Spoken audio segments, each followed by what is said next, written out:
Welcome back to the Nest and Baby podcast.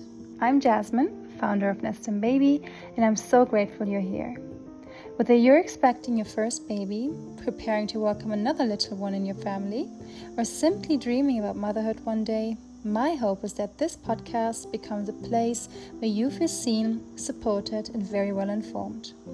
In today's episode, I'm joined by Hadhee Jah for a beautiful and deeply important conversation about something that I believe deserves so much more attention: postpartum care.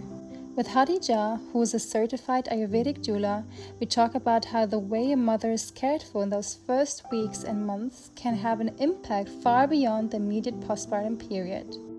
So grab your comfort drink, get cozy, and let's dive into this beautiful conversation with Hadhee Jah. I would love to know, dear Hadhee, for those meeting you for the first time, can you tell us a little bit about your journey and how you actually became so passionate about preserving Ayurvedic postpartum traditions or Ayurvedic traditions in general when it comes to pregnancy and postpartum care? Yeah, so I was invited to attend my best friend's birth, and I had already had two babies at home by then, and I was super honored just to be able to witness her birth. And it was a really beautiful experience, except I realized afterwards that I didn't know anything about how to support her afterwards, in postpartum. And she just seemed so vulnerable and so like unraveled by the birth experience because there were some things that happened that were quite traumatic for her.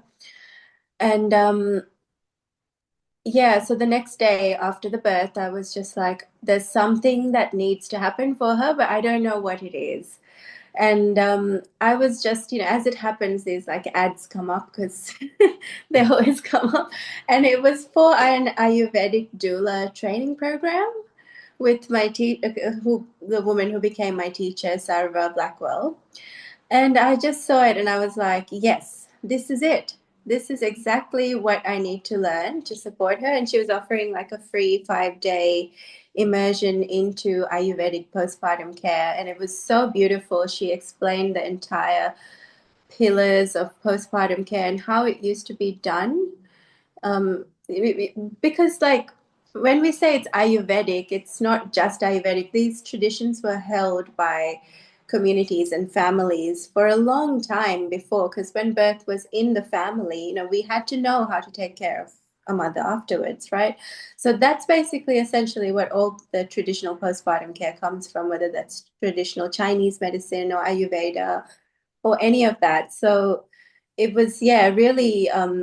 And for me, when I started studying with her and diving really deep into the practices, I realized that a lot of those were what we used to do in my country in the past, in the Maldives.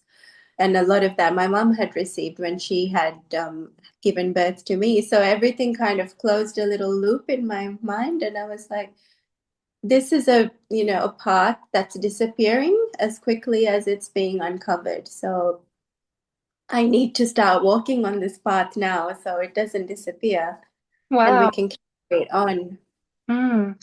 That is fascinating. And I read about you that you are the only birth doula from the Maldives, where you're originally from. Is that correct? Well, that I know of. I'm the only person speaking about birth from my country. I'm the only, as far as I know, I'm the only postpartum doula. I'm the only birth activist Mhm. from my country. Yeah, so I'm uncovering a lot. There are women over there who are starting to enter into this field, but when I started off, I began to realize that I was the only one that I could see standing up and saying anything about birth, because what happened in my country 30 years ago was birth became completely medicalized. So before that, there was like we had birth, a lot of birth was happening in the hospitals already, as a part of the general medicalization of birth around the world. But there was also a tradition of home birth and birth attendance by traditional midwives and, grandmas and aunties. And, my aunt described my grandmother's experience when she had her babies in the village on the island. And she said, it was really beautiful how they would all hold space for the birthing woman. And it was like very integrated into the culture. However, what happened when they decided to standardize midwifery care in my country about 30 years ago, it completely eliminated traditional midwifery. And because they asked all the traditional midwives to do a test and sit like a 6-month course.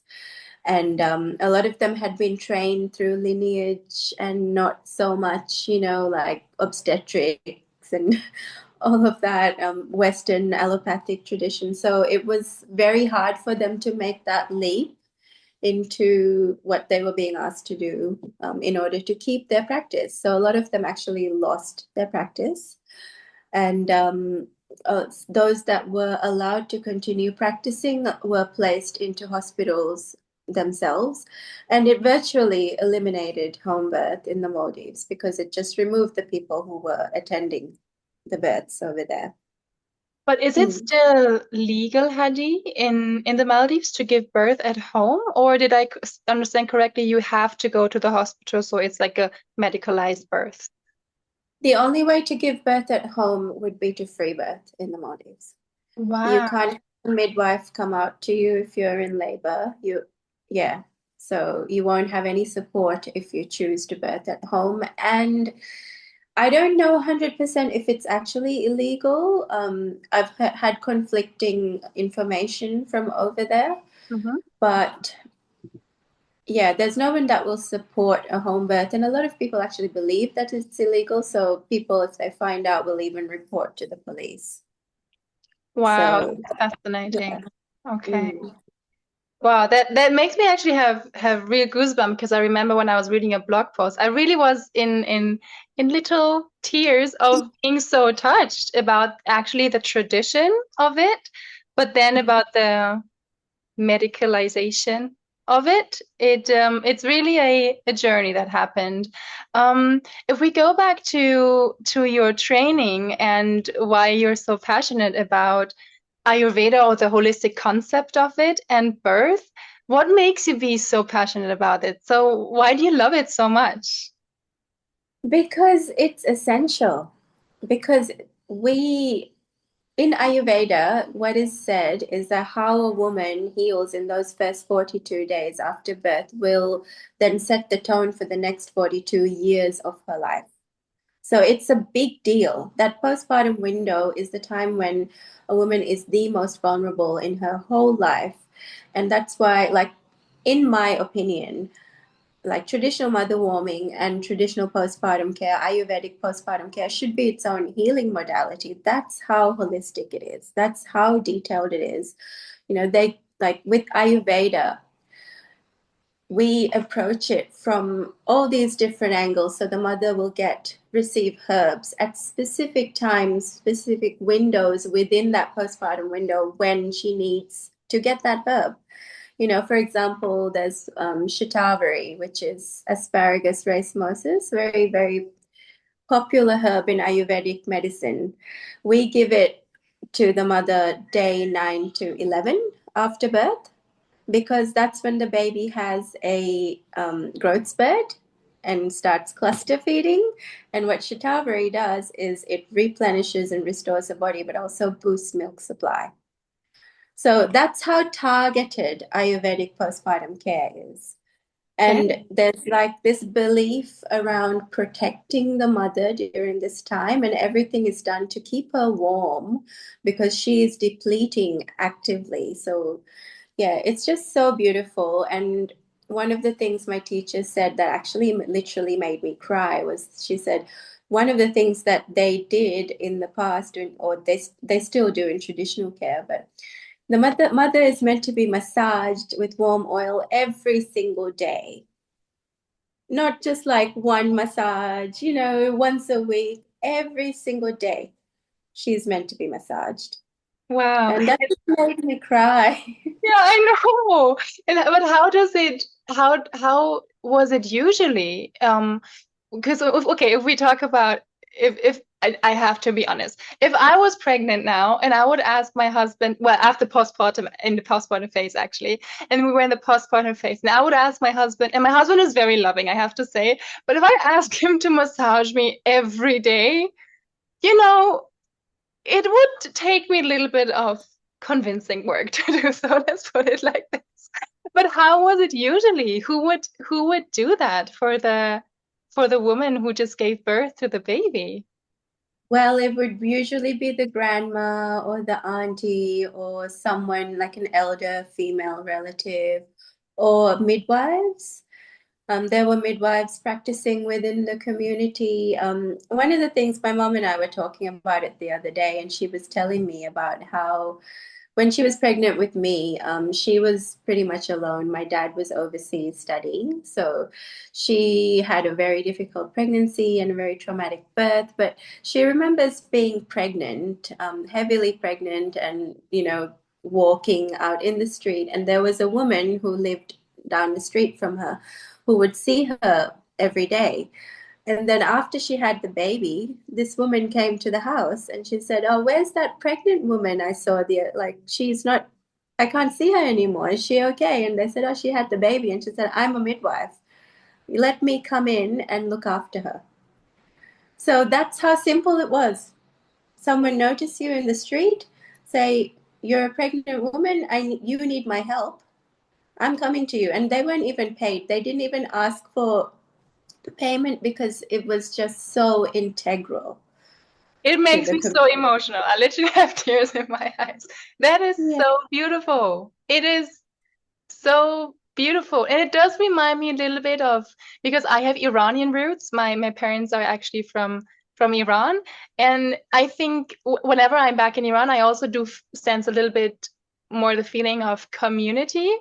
But Mm, even there, I feel like it's getting, you know, not lost, but over the years, it's gotten definitely less. But it's so beautiful that you mentioned that.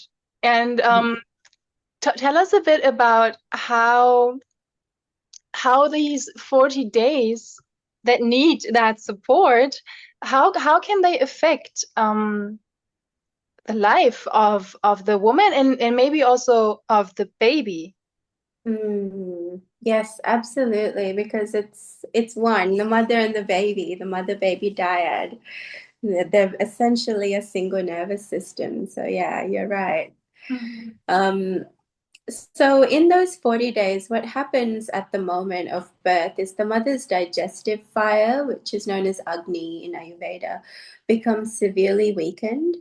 And in Ayurveda, because Agni is responsible for how we absorb nutrients, take them out of the food, but also our body staying in general state of homeostasis and warmth and balance and energy, and building of the body as well. It's linked to every single function in the body. So that's considered a state of emergency because it is so weakened by that moment of birth. And this is true for even if the baby was born through a surgical birth.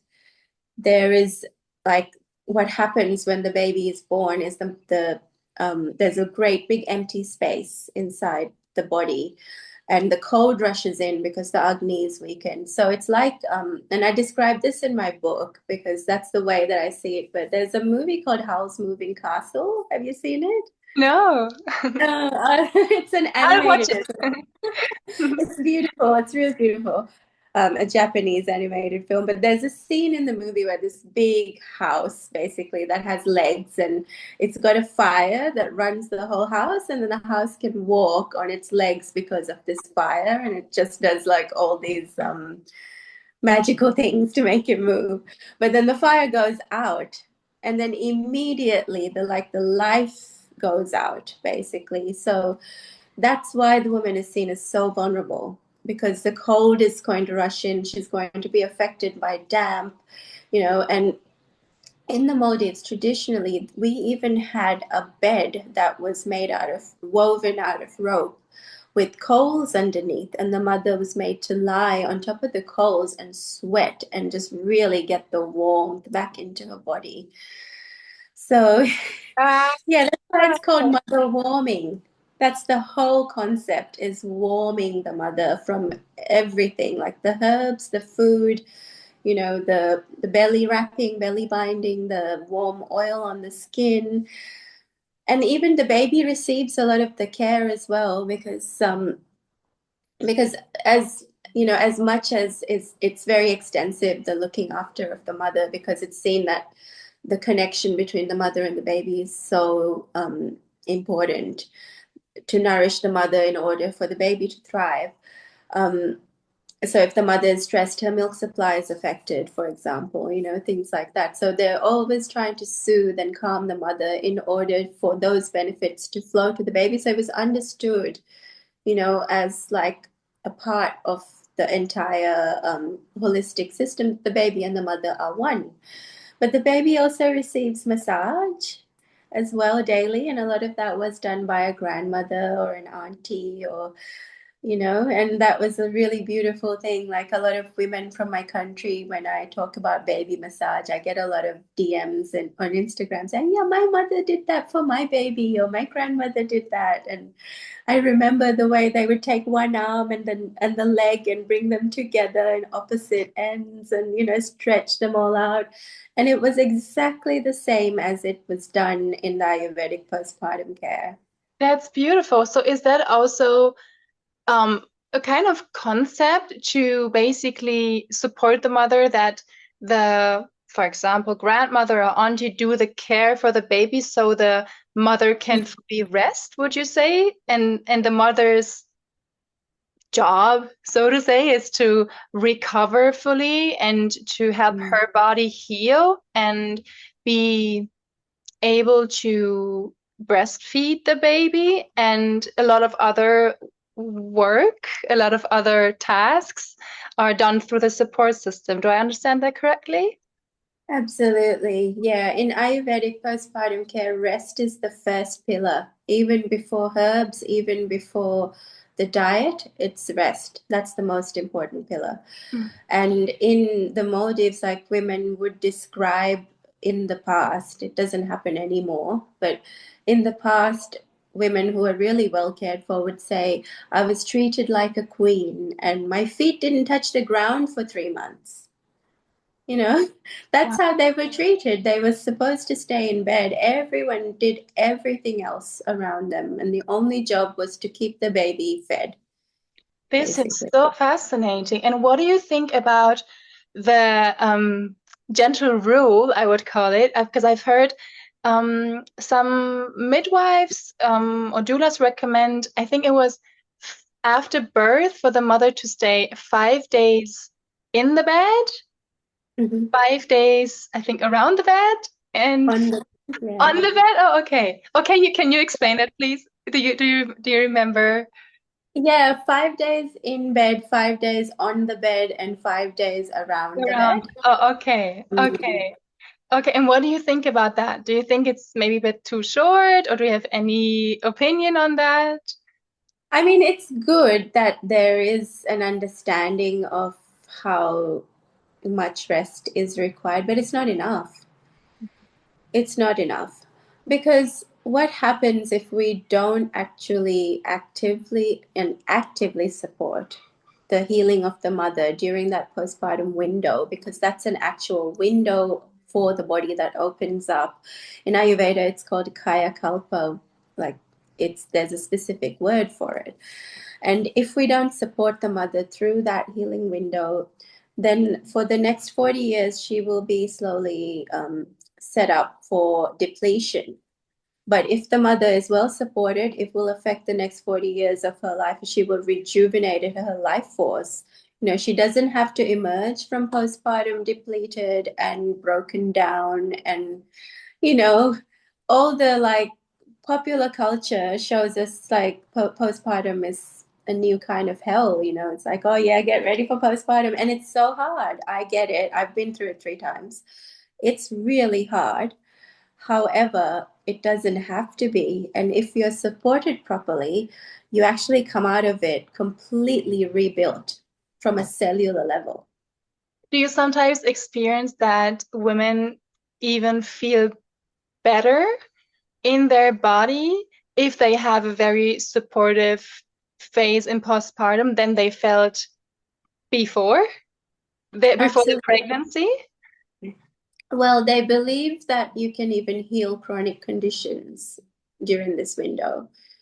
So yeah, it Wow. absolutely. Mm. Wow, that is fascinating because I sometimes think, because I've struggled a lot with bloating in my lower belly, and sometimes I feel like, oh well, maybe after pregnancy and a nice supportive postpartum phase, I'm not pregnant now, but maybe that's gonna, just kind of give a new start for my whole system, for my whole body and mind that affect each other. So let's dive, please, deep into different practices of your practice or the Ayurvedic postpartum support system, so to say. You've talked a lot about rest and recovery. What kind of practices are there in terms of maybe food? And you talk about massages. You said something about belly binding. I would love to dive deep into that. Yeah, so there's 4 pillars in Ayurvedic postpartum care. So the first one, as I mentioned, is rest, and the second one is diet. So within that pillar, so everything that a new mother is fed after birth there's a very specific diet that's prescribed in Ayurveda.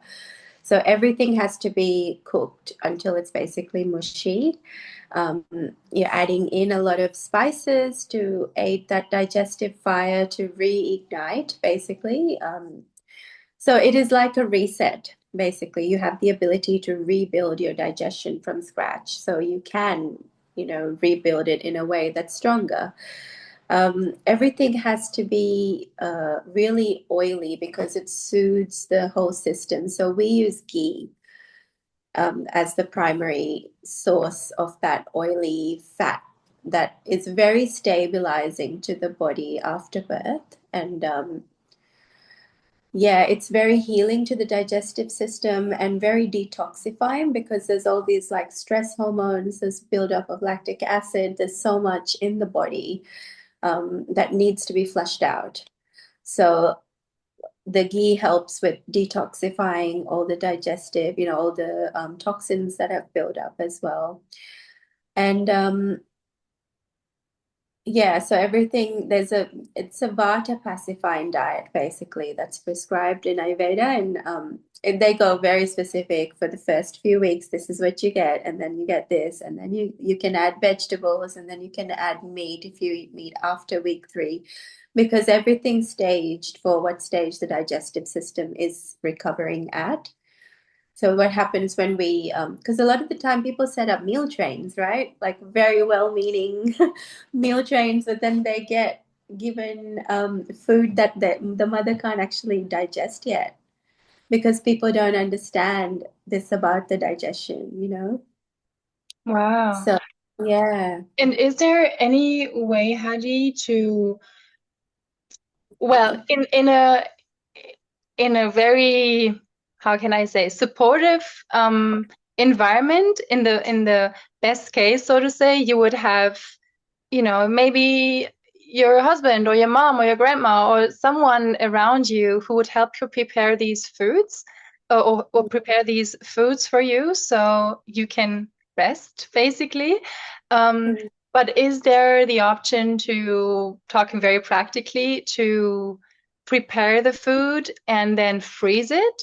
And then do you have any practical tips on that, maybe?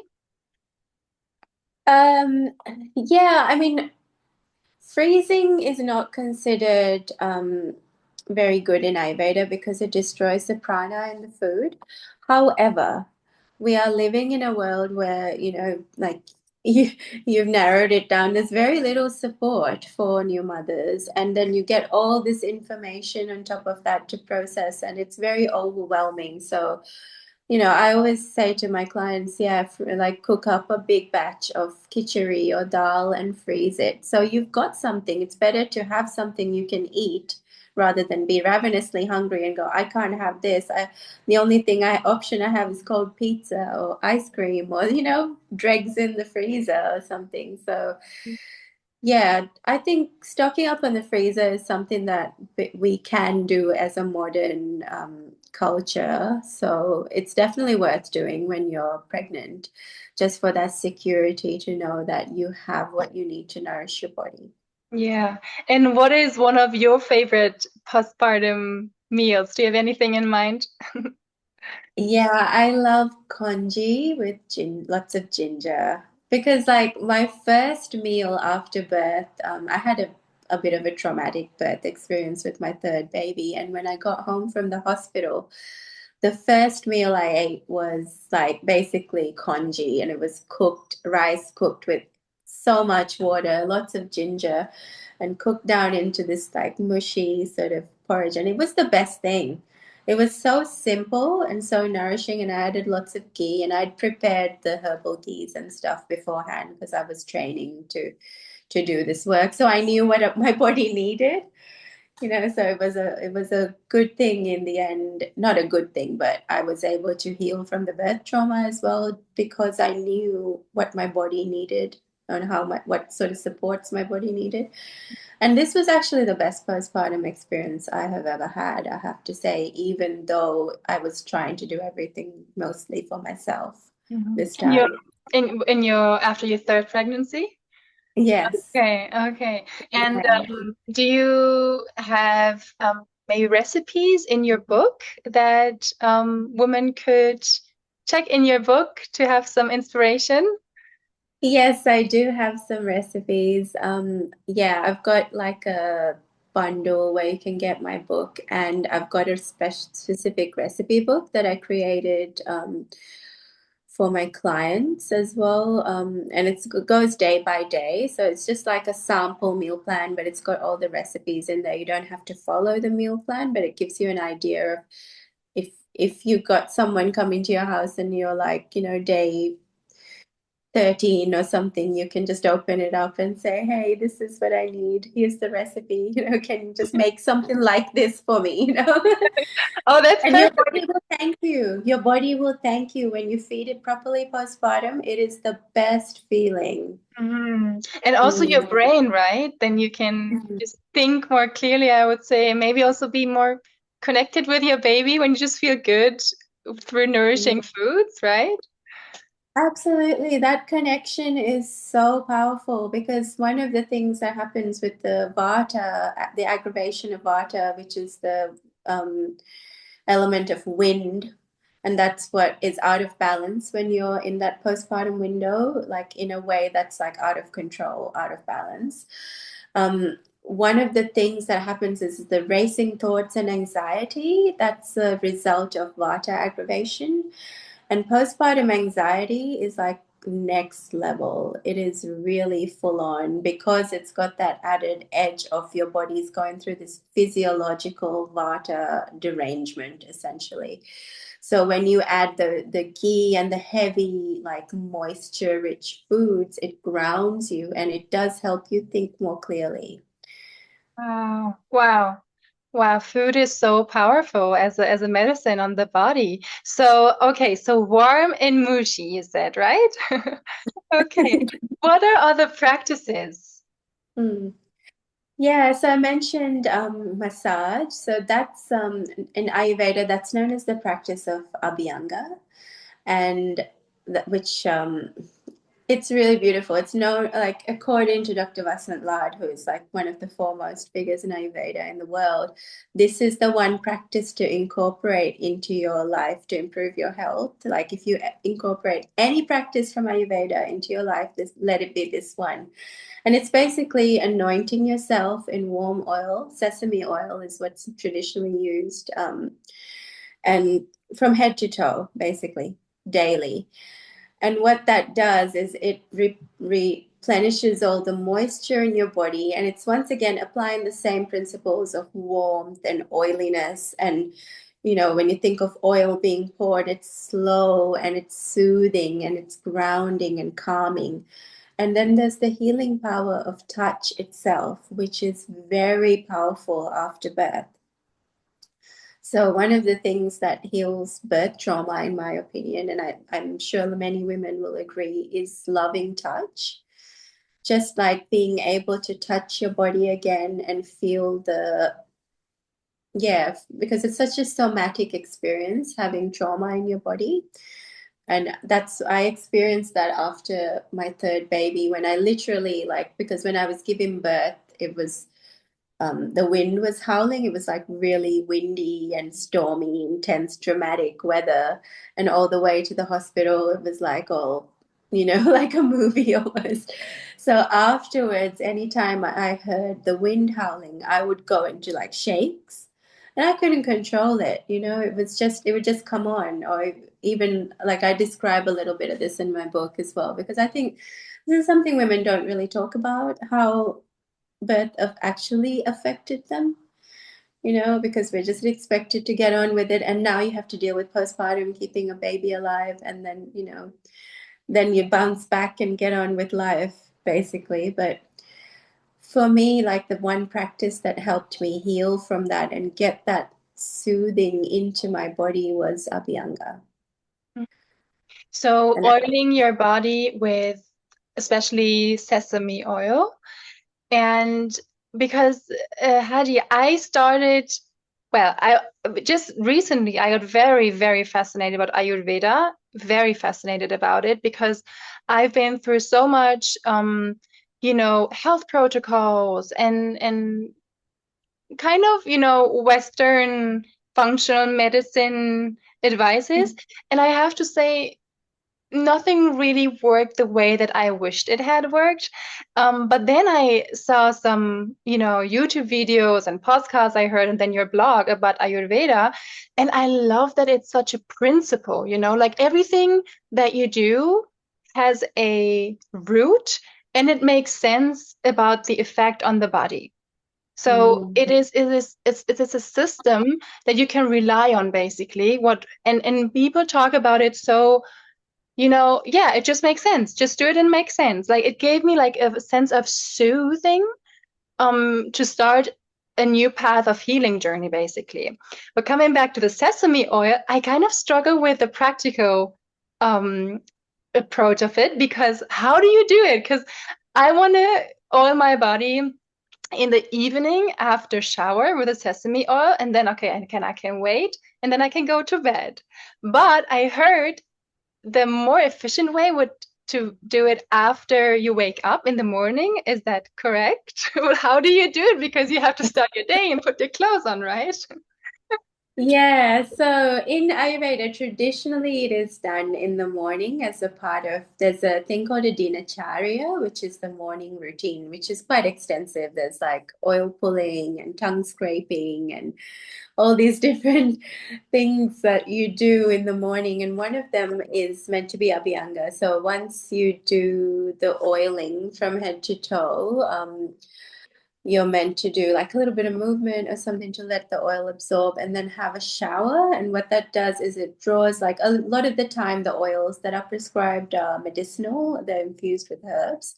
So when you have a hot shower or bath after an Abhyanga, it draws all those herbs deep into your body. And so that's how it's meant to be done traditionally. So you have a shower and then you're ready for the day. You've done your self-care, and then the day can unfold, but that's not always practical. So one of the things that I often tell people to do with Abhyanga, especially if nighttime is more suitable for you, is just to oil your feet, because that has a very similar effect, and it's very calming to the nervous system, and it delivers any herbs, if you use herbal oil, delivers it to the whole body within about half an hour or so. And can So you mix the sesame oil with some essential oils? Are there any you recommend for the postpartum phase? yeah, so essential oils are to be used a lot with caution, because they can be very potent. And postpartum, the mother is so delicate. So we tend to use oils like rose, which are really, really safe. And if we use essential oils, it would be like 1 drop per 100 mils, or it's a very, very diluted amount. So we, as part of our training, we got trained to actually infuse oil with herbs, the traditional way, where they cook the herb in water and then they put the oil in and cook the water off. And then this creates what's known as a tylum. And that carries, it's very, very powerful because it's got all the water soluble and the oil, like, or fat soluble aspects of the plant in it. So it's a very whole medicine. And that's usually what I create for my clients for postpartum Abhyanga, because that's how I was taught. But yeah, I do use essential oils, but only very, very small amounts. Okay, interesting. Yeah. That's very good to know, to have, in mind that you're in a very sensitive phase in postpartum, and that the oils and or herbs in general can be very potent. That's very, very interesting. Talking about herbs, so I heard about herbal baths. Is that also for postpartum care something that's important? Absolutely. Herbal baths are one of the other practices that we have in the Ayurvedic doula training. And it's just a really beautiful way of receiving herbs. So herbs are, in Ayurveda, herbs never arrive at the body in one way. It's always like all these different ways. So the mother will be getting them in the bath, in her warm milk drinks, in her ghee, on the oil in her skin. So she's completely like cocooned in herbs, basically. Yeah. Okay, and what kind of herbs are used mainly? So ginger is a really major herb for digestion and warming, bringing warmth to the body. We use garlic a lot in the food. So garlic helps with milk supply and also is a potent antimicrobial. So it helps to boost the immune system when the body is so delicate, and also supports digestion and Agni. There is a traditional blend called Dashmula, which means 10 roots. And that's very powerful. The action of this formula, what it does is it gathers all the excess vata, or wind in the body, and then eliminates it from the body. So that's a traditional preparation that's given twice a day postpartum. But I actually ended up getting an oil that was infused with that and using that on my belly. And I found that really powerful as well. When you have lots of different ways you can get herbs, you can, always find an alternative if you don't want to drink something that you don't like the look of. So yeah. Yeah. And shatavari.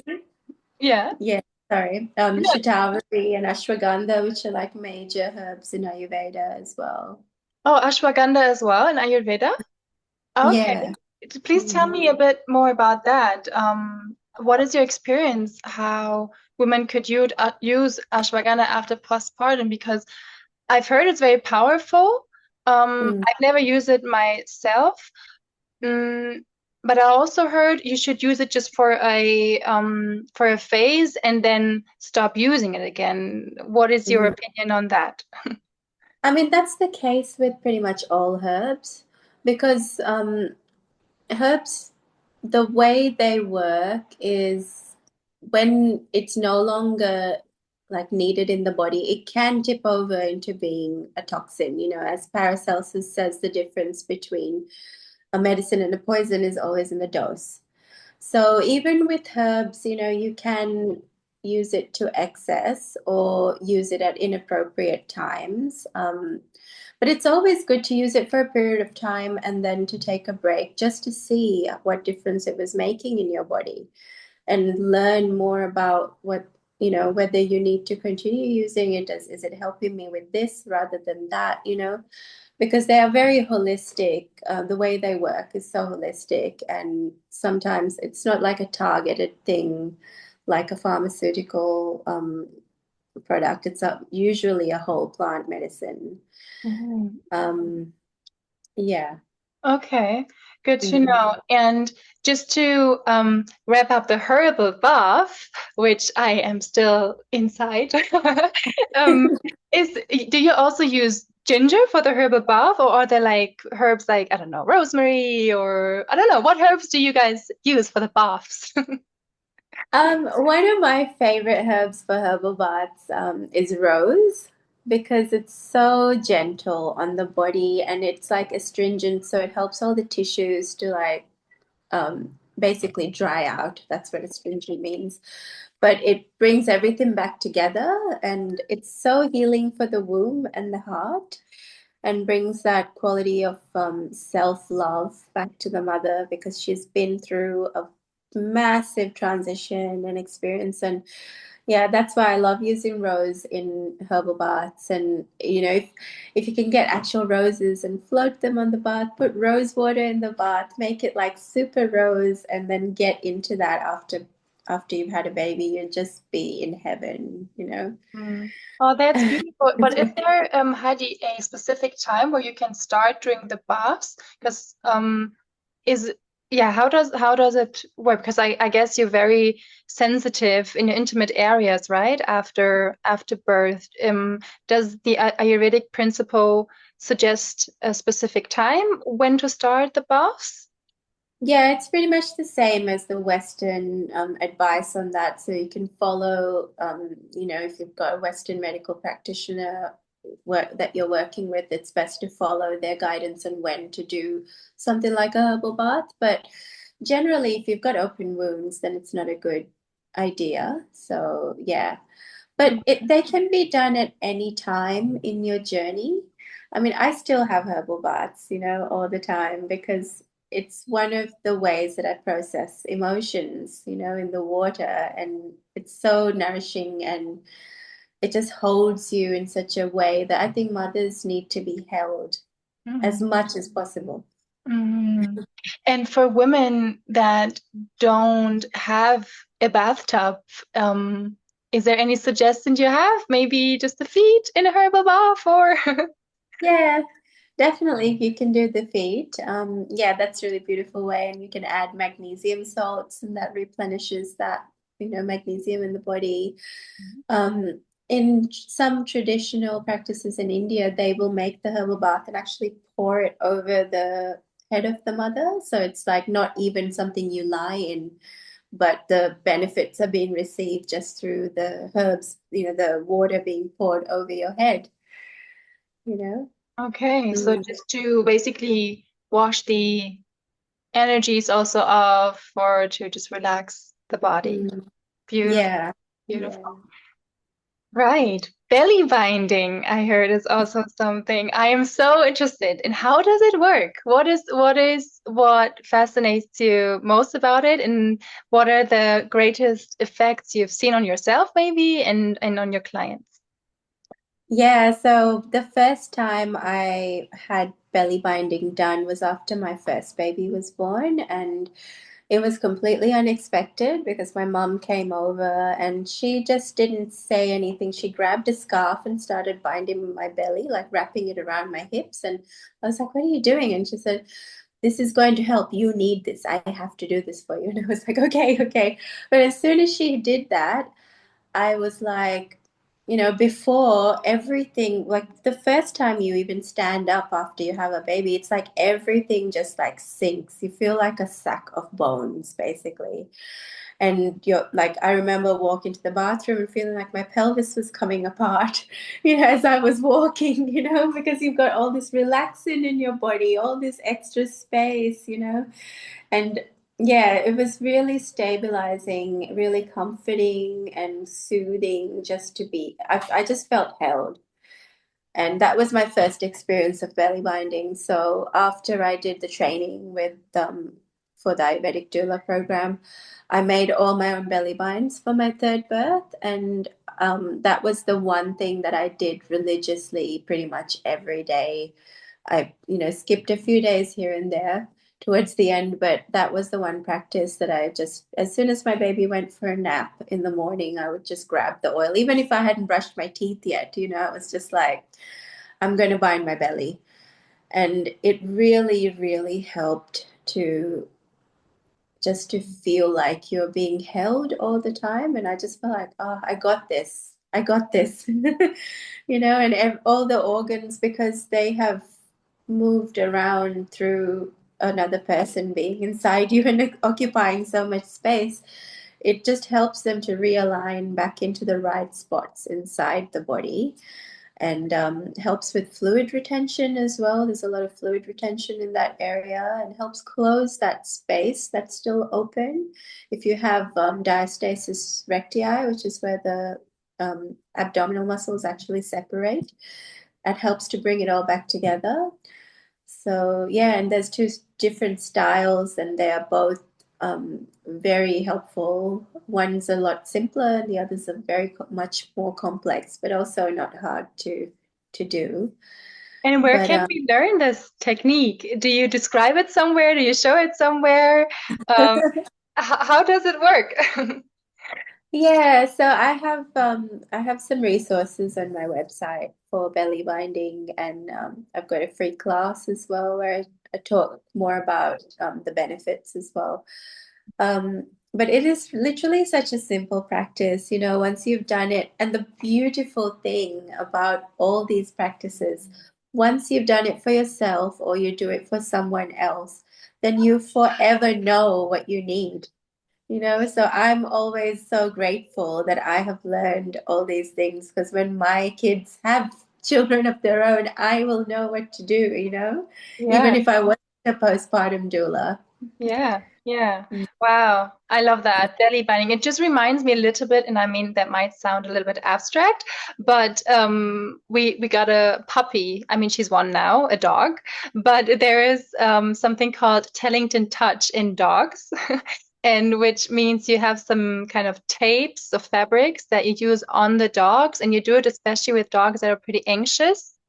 And you do it, for example, in New Year's Eve, you have this binding technique basically, and that really soothes the nervous system. So I know it's a bit abstract when talking about postpartum care and then about dogs, but it just reminds me a little bit of the same system or the same effect that it could have on the nervous system.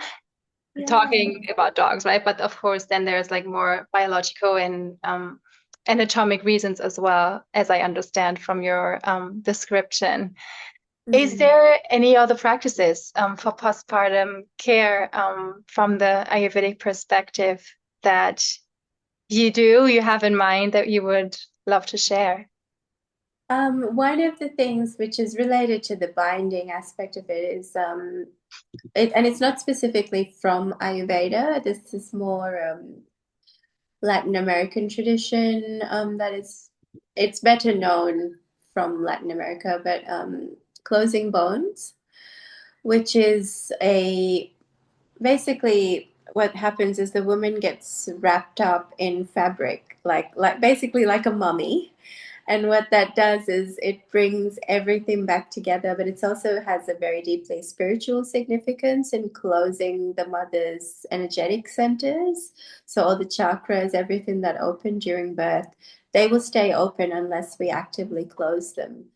And energetically, if the woman doesn't get closed, she will continue to leak that energy from there. And there's a lot of things around the energetic understanding of birth that I find really fascinating from Ayurveda, like that as well. Things like perineum, which is the site of the root chakra, and a lot of women who have tears or cuts during labor and birth essentially are getting a wound in their root chakra.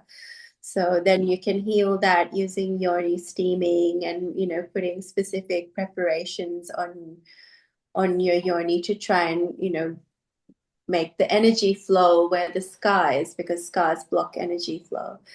So yeah, it's the things that I love most about the Ayurvedic understanding of postpartum is the energetic support that's provided. Mm. And is there, I mean, it might sound a bit controversial, maybe it is, but is there anything from, let's say, the Western medical area where advice is given for women in postpartum care that you would say from the Ayurvedic perspective is not really helpful, or should be adapted a little bit? Is there anything that comes to mind? Everything.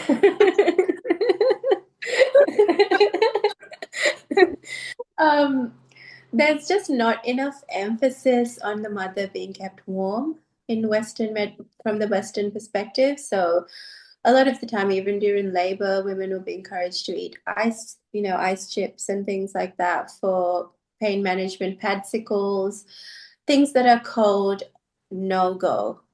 Absolutely no go postpartum, even like your head being cold. Even after you have a shower, if your head gets cold, no good postpartum. You will feel it. You will feel it afterwards.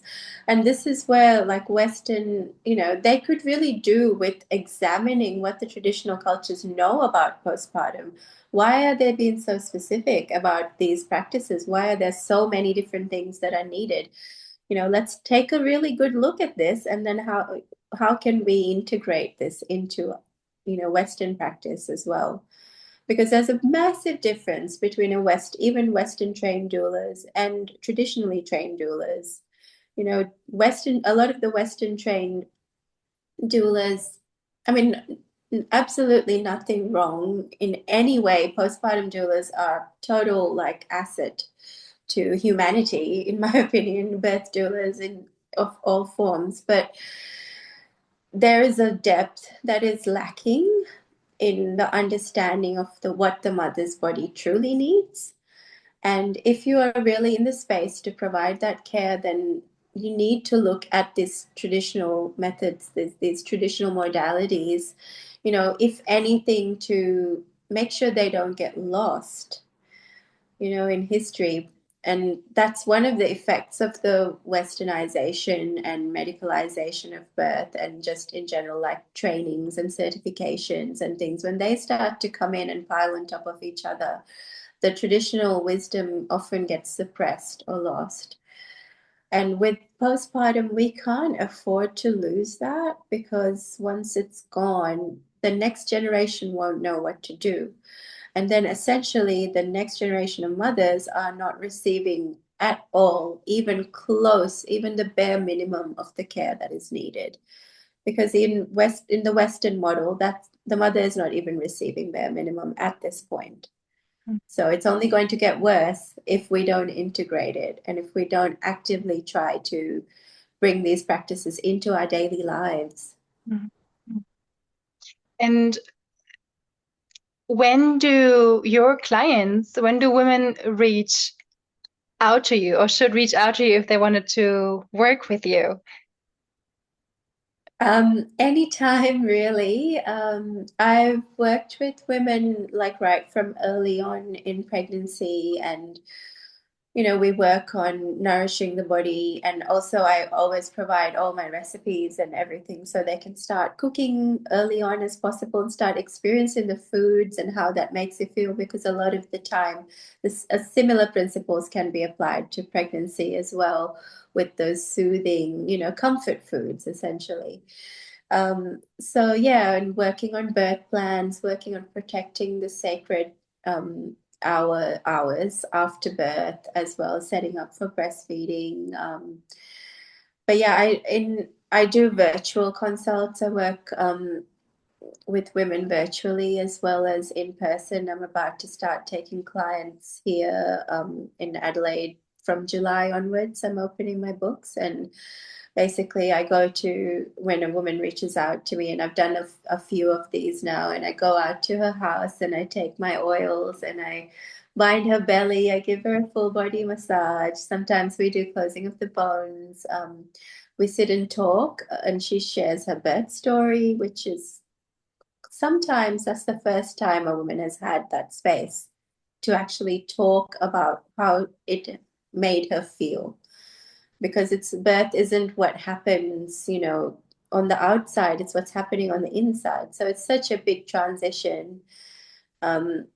Yeah, so I integrate a lot of that into, I just try to give the support that I would want to receive, because I didn't get it postpartum. And it was only because I knew what to do that I could give it to myself. And that's always my goal, is to give that same level of attention that I wanted to my clients.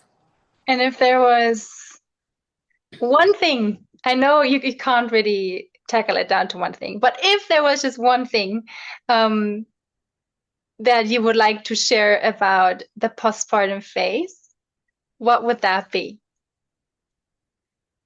It would be basically that it is the biggest healing window and an opportunity for you to completely reset your body every single time you have a baby. Every single postpartum is that reset point.